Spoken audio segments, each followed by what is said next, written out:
Assalamualaikum warahmatullahi wabarakatuh. Halo, teman-teman semua. Kali ini, saya akan menceritakan sebuah kisah yang penuh misteri dan ketegangan. Sebuah kisah tentang dua pemancing yang nekat pergi ke tambak terlarang dan mengalami kejadian yang tak akan mereka lupakan seumur hidup. Apakah kalian percaya dengan hal-hal gaib? Jika tidak, mungkin setelah membaca cerita ini, kalian akan berpikir dua kali sebelum mendatangi tempat yang sudah dianggap angker. Mari kita simak bersama. Angin malam berembus pelan, membawa aroma asin dari laut yang tak jauh dari tambak. Di kejauhan, suara jangkrik bersahut-sahutan, berselimut gelap yang pekat tanpa cahaya bulan. Malam itu terasa lebih sunyi dari biasanya, seolah ada sesuatu yang bersembunyi di balik gelapnya bayang-bayang pepohonan bakau. Yo, sesuk mangan iwak hasil pancingan dewe. Seru Bakri, sembari menepuk bahu Karjo. Karjo hanya tersenyum tipis. Sejujurnya, ada rasa enggan di hatinya. Tambak yang disebut Bakri itu bukan tempat yang biasa mereka kunjungi. Letaknya paling ujung, jauh dari pemukiman, dan konon katanya, ada sesuatu di sana. Tapi tenan, Jo. Tambak kui iwake gede-gede. Wong sing jaga tambak wae podowe dimancing nang kono, lanjut Bakri, matanya berbinar-binar penuh semangat. Karjo menarik napas panjang. Seumur-umur memancing, ia memang belum pernah menolak ajakan teman. Apalagi ini Bakri, kawan lama yang baru ia temui kembali setelah sekian tahun. Aku manut wae. Sing penting awak dewe ora ketabrak uakeh masalah, ucap Karjo akhirnya. Bakri tertawa kecil. Masalah opo? Wong mung mancing toko. Mereka pun sepakat. Besok siang, mereka akan berangkat ke tambak itu. Tanpa tahu bahwa perjalanan ini akan menjadi pengalaman yang tak akan pernah mereka lupakan. Langit siang tampak cerah saat Karjo mengikatkan kail di ujung tali pancingnya. Angin berhembus pelan, menggoyangkan dedaunan di pinggir jalan setapak yang mereka lalui. Bakri berjalan di depan, menuntun motornya dengan santai, sementara Karjo mengikuti di belakang, sesekali menyeka keringat yang mengalir di dahinya. Tambak yang mereka tuju bukan tambak biasa. Letaknya jauh dari pemukiman, tersembunyi di balik rimbunan pohon bakau yang menjulang tinggi. Orang-orang jarang ke sana, kecuali mereka yang benar-benar bernyali. Bahkan, menurut cerita yang beredar di kalangan pemancing, tambak itu dikenal sebagai tambak terakhir, karena berada di ujung area, berbatasan langsung dengan laut. Karjo bukan orang yang mudah percaya dengan cerita-cerita semacam itu. Tapi, entah kenapa, sejak mereka memasuki jalan kecil menuju tambak, hatinya terasa tidak tenang. Ada perasaan ganjil yang menggelitik pikirannya, seolah ada sesuatu yang mengawasi mereka dari balik pepohonan. Bakri, di sisi lain, tampak santai saja. Dengan semangatnya yang menggebu-gebu, ia terus bercerita tentang pengalaman mancingnya di berbagai tempat. Aku wis tau mancing nang kali, nang waduk, nang tambak liane, tapi ra ono sing iwake sak gede nang kene, Jo, katanya penuh keyakinan. Iki tambak paling subur, tapi ora akeh sing wani mancing nang kene. Wong-wong podo wedi. Karjo mengernyitkan dahi. Wedi opo? Bakri terkekeh. Kowe iki kok gampang endredek, Jo. Wong-wong ngomong ono sing gaib nang kene. Tapi aku ra percoyo. Iki cuma tambak biasa, sing penting kita fokus golek iwak. Meski ucapan Bakri terkesan meyakinkan, Karjo tetap merasa ada sesuatu yang janggal. Suasana di sekitar mereka terasa begitu sunyi, hanya sesekali terdengar suara gemerisik daun yang tertiup angin. Bahkan, burung-burung yang biasanya ramai berkicau di siang hari pun seolah enggan bersuara. Setelah menempuh perjalanan hampir setengah jam, mereka akhirnya tiba di tambak. Hamparan air tenang membentang luas, memantulkan langit biru yang nyaris tanpa awan. Di tengah tambak, terdapat sebuah gubuk kayu reot yang tampak sudah lama tak terawat. Bakri tersenyum lebar. Wis tekan. Kene tempat sing tak omongke. Karjo mengamati sekelilingnya dengan saksama. Tambak ini memang tampak biasa saja, tapi ada sesuatu yang membuatnya merasa berbeda. Udara di sekitarnya terasa lebih dingin dari seharusnya, dan entah kenapa, bulu kuduknya tiba-tiba meremang tanpa alasan. Jo, ayo mulai. Seru Bakri, sudah bersiap dengan pancingnya. Karjo mengangguk ragu. Ia berjalan mendekati tepi tambak, merendamkan umpannya ke dalam air. Saat itu, samar-samar, ia merasa ada sesuatu yang bergerak di bawah permukaan air. Masih banyak cerita menarik lainnya. Subscribe sekarang supaya nggak ketinggalan. Bakri sudah asyik dengan kailnya, duduk di tepi tambak dengan kaki diselonjor, sementara Karjo masih berdiri diam, menatap air tambak yang tenang. Ada sesuatu yang mengganjal di hatinya, tapi ia tak bisa menjelaskan apa itu. Pelan-pelan, ia menjatuhkan umpan ke dalam air, membiarkan pelampungnya mengambang. Tak butuh waktu lama sebelum sesuatu menarik tali pancingnya dengan keras. Refleks, Karjo menggenggam gagang pancing lebih erat, tubuhnya sedikit terdorong ke depan. "Ba, cepat!" serunya. Bakri menoleh dan tertawa. "Opo, Jo? Lah cepat tarik wae." Karjo mengerahkan tenaga, berusaha menarik ikan yang mencengkeram umpannya. Tapi ada sesuatu yang janggal. Tarikannya terlalu kuat. Bahkan lebih kuat dari ikan terbesar yang pernah ia tangkap. Bakri akhirnya berdiri dan menghampiri Karjo. "Kok koyo narik ban tenggelam, Jo? Mosok iwak segede nekui." Keringat dingin mengalir di pelipis Karjo. Tangannya mulai kesemutan karena kekuatan tarikan itu. Lalu, tiba-tiba, plung! Tali pancingnya putus. Karjo terhuyung ke belakang, hampir jatuh. "Astaga," gumamnya. Ia menatap air tambak yang masih tenang, seolah tak terjadi apa-apa. Bakri menepuk bahunya. "Santai, Jo. Mungkin cuma iwak gede." Karjo menggeleng. Ada sesuatu yang aneh. Bahkan, saat ia memandang air tambak itu, ia merasa seolah ada sesuatu di bawah sana, mengintai.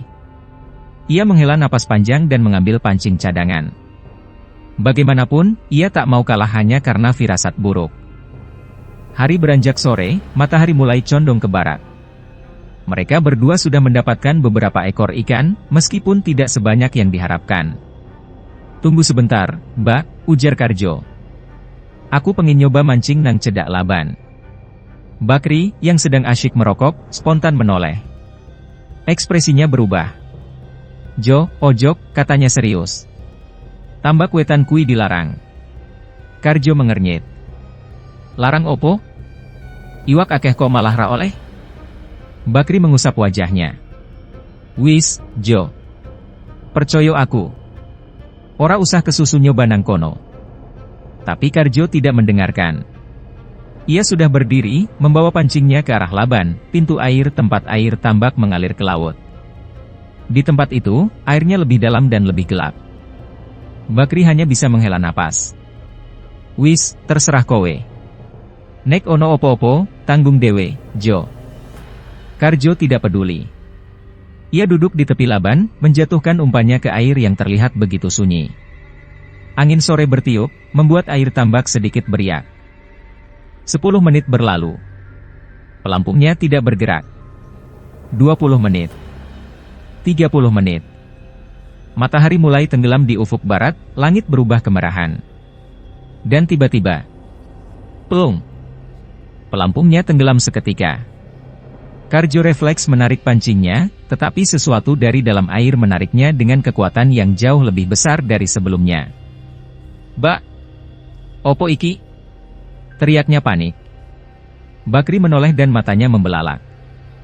"Jo, lepasna pancingmu. Cepat!" Tapi Karjo tak bisa. Tangan dan lengannya seolah membeku. Ia hanya bisa menatap air tambak yang mendadak bergejolak, dan dari dalam sana, samar-samar terlihat sesuatu, sesosok wajah. Plung! Karjo tersentak. Tangan kanannya masih menggenggam erat gagang pancing yang kini terasa lebih berat dari sebelumnya. Tarikannya begitu kuat, seolah ada sesuatu di dalam air yang berusaha menariknya masuk. Bakri berlari mendekat. "Jo, lepasna pancingmu, cepat!" Karjo mencoba melepaskan genggamannya, tetapi anehnya, tangannya terasa kaku. Seolah ada sesuatu yang mencengkeram pergelangannya, menahannya agar tetap memegang pancing itu. Air tambak yang tadi tenang kini bergejolak. Riaknya semakin besar, membentuk pusaran kecil di sekitar tempat umpan tenggelam. "Jo, ojo nglawan, lepasna pancingmu!" teriak Bakri lagi. Tapi Karjo tetap tak bisa bergerak. Kakinya seakan tertanam di tanah, tubuhnya terasa berat. Detik itu juga, ia melihat sesuatu di dalam air. Samar-samar, di balik keruhnya permukaan tambak, ada wajah. Bukan wajah ikan. Bukan bayangan. Tapi wajah seorang perempuan. Kulitnya pucat kebiruan, matanya kosong, dan bibirnya yang membiru seolah bergerak, seperti hendak mengatakan sesuatu. Rambut panjangnya melayang mengikuti arus, berbaur dengan lumpur tambak yang perlahan naik ke permukaan. Jantung Karjo berdegup kencang. Dadanya sesak. Napasnya tersengal. Tiba-tiba, dari dalam air, tangan itu muncul. Tangan kurus, pucat, dengan jari-jari panjang mencengkram tali pancing yang dipegang Karjo, lalu perlahan merayap naik ke tangannya. "Bakri!" teriaknya ketakutan. Tanpa pikir panjang, Bakri melompat ke arahnya, meraih tubuh Karjo dan menendang pancing itu hingga terlempar ke tanah.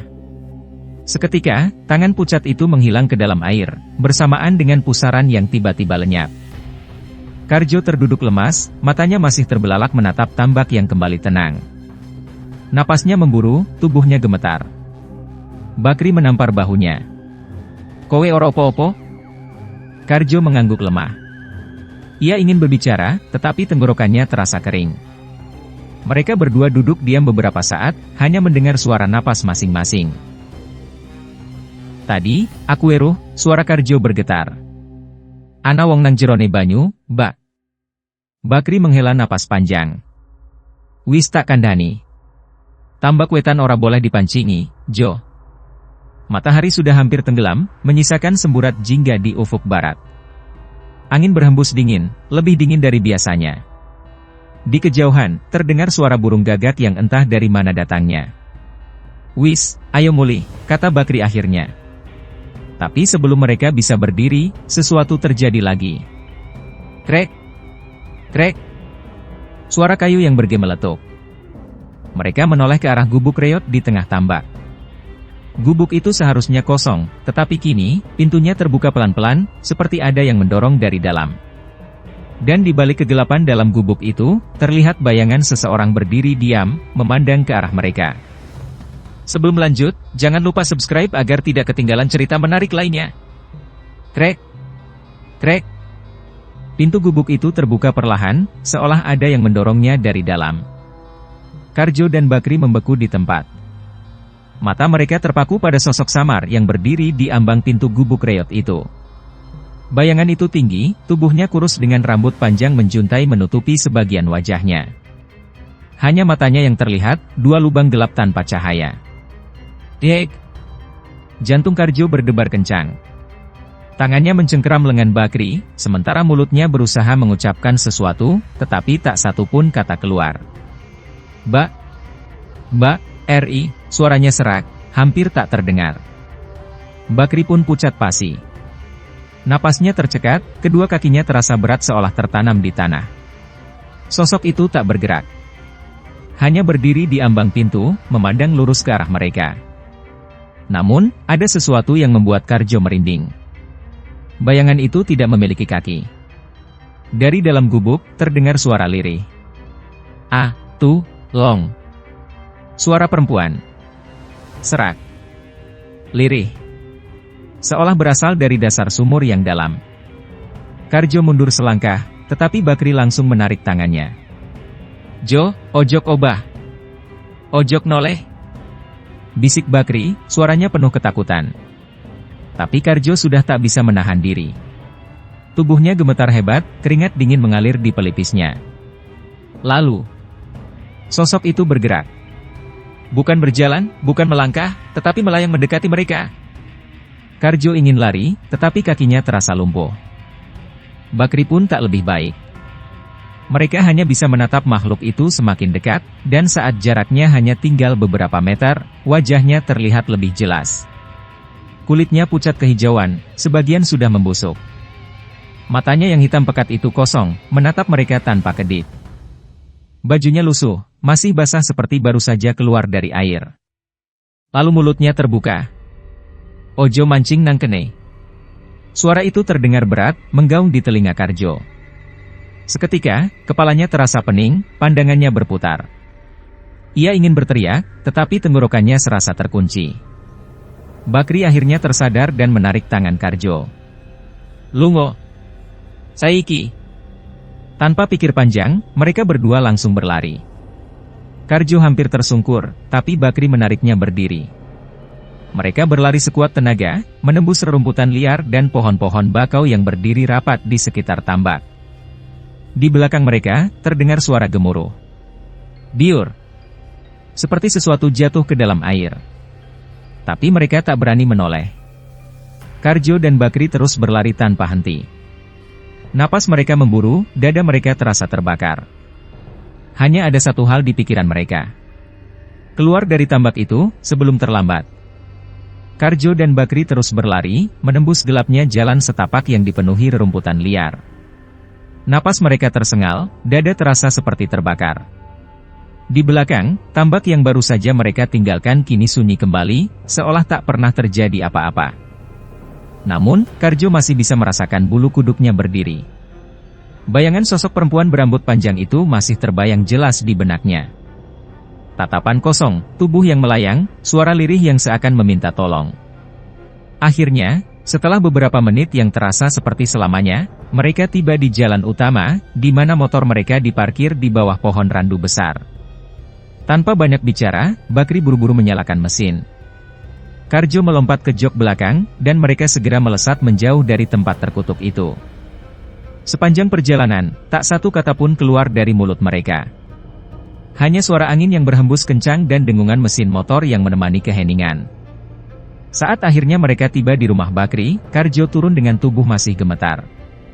Ia berusaha mengatur napas, sementara Bakri mematikan mesin dan duduk di teras dengan pandangan kosong. Lama mereka diam. Sampai akhirnya, Bakri membuka suara. "Jo, aku ragelem mancing nang kono maneh," katanya lirih. Karjo mengangguk. "Aku yo." Mereka masih mencoba mencerna apa yang baru saja terjadi. Apa yang mereka lihat bukan sekadar imajinasi. Bukan cerita karangan. Itu nyata. Bakri merogoh sakunya dan menyalakan rokok, tetapi tangannya masih gemetar. "Sing jaga tambak wes tau ngomong, Jo. Tambak wetan kui dilarang. Mungkin kui sebabe." Karjo menelan ludah. "Tapi sopo, wong kui?" Bakri menggeleng. "Ra ngerti. Tapi aku krung cerita, biyen ono wong wadon ilang nang kono." Karjo menatap Bakri. "Opo, mait sing ditemokake penjaga tambak kui?" Bakri menghela napas berat. "Mungkin. Wong-wong orang ngerti jenenge sopo, keluargane sopo, mung dimakamin nang cedak tambak." Mereka kembali terdiam. Karjo merasa ada yang menekan dadanya. Jika benar sosok yang mereka lihat tadi adalah arwah perempuan yang ditemukan di tambak, maka mungkin ia masih terjebak di sana. Apa mungkin dheweke mung pengin dijaluk nedonga? Gumam Karjo. Bakri tidak menjawab, hanya menatap jauh ke kegelapan malam. Esok paginya, mereka pergi ke masjid terdekat. Karjo membawa air putih dalam botol, dan mereka berdua menemui seorang kiai di kampung mereka. Tanpa banyak cerita, mereka meminta agar almarhumah yang dimakamkan di tambak didoakan. Bersama beberapa jamaah lainnya, mereka menggelar tahlil kecil dan memanjatkan doa. Sejak saat itu, Karjo dan Bakri bersumpah untuk tidak pernah lagi kembali ke tambak wetan. Minggu berikutnya, Karjo mendengar kabar dari seorang pemancing lain yang pernah mencoba pergi ke tambak itu. Orang itu bercerita bahwa suasana di tambak kini terasa lebih damai. Tidak ada lagi suara tangisan menjelang maghrib, tidak ada lagi kejadian aneh saat malam tiba. Karjo hanya bisa menarik napas lega. Entah apakah doa mereka benar-benar membantu, atau mungkin arwah itu memang akhirnya menemukan jalannya sendiri. Namun satu hal yang pasti, ia tidak akan pernah melupakan malam itu. Cerita makin seru. Subscribe dulu supaya tetap update dengan kisah-kisah menarik lainnya. Hari-hari berlalu, dan Karjo tetap menjalani kesehariannya seperti biasa. Namun, setiap kali melewati jalan menuju tambak, hatinya selalu terasa berat. Seakan ada sesuatu yang masih menggantung di pikirannya, sesuatu yang belum tuntas. Ia tak pernah kembali ke tambak wetan. Bahkan sekadar mendengar namanya saja sudah cukup membuat bulu kuduknya berdiri. Bakri pun begitu. Sejak kejadian itu, ia lebih sering memancing di sungai atau waduk. Jika ada yang mengajaknya ke tambak manapun, ia selalu memastikan lokasinya aman sebelum mengiyakan. Namun, ada satu hal yang masih mengganggu Karjo. Malam itu, saat ia duduk di depan rumah, menikmati angin sepoi-sepoi, pikirannya kembali melayang ke tambak itu. Ke sosok perempuan berambut panjang yang mereka lihat, ke suara lirihnya yang meminta tolong. Apakah arwah itu benar-benar sudah tenang? Ataukah ia masih di sana, terperangkap di antara dunia yang berbeda? Samar-samar, Karjo teringat sesuatu. Saat itu, sebelum mereka lari meninggalkan tambak, ada satu hal yang sempat ia lihat sekilas, sesuatu yang tak ia ceritakan kepada siapapun, bahkan kepada Bakri. Di gubuk reot itu, sebelum bayangan hitam itu melayang ke arah mereka, di dinding kayunya yang lapuk, ada coretan samar, seperti tulisan yang dibuat dengan kuku atau benda tajam. Tulisan itu hanya terdiri dari satu kata. Bantu. Karjo bergidik. Ia segera berdiri, masuk ke dalam rumah, dan menutup pintu rapat-rapat. Sejak saat itu, ia tak lagi berani memikirkan tambak wetan. Ia tak ingin tahu lebih banyak.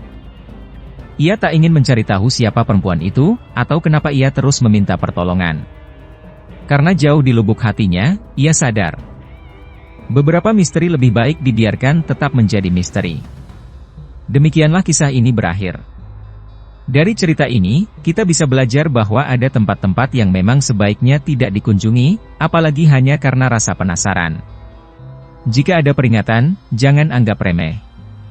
Sebab, sesuatu yang tak terlihat bukan berarti tidak ada. Tetap waspada dan jangan gegabah. Sampai jumpa di cerita berikutnya, dan tetap berhati-hati dimanapun kalian berada. Wassalamualaikum warahmatullahi wabarakatuh.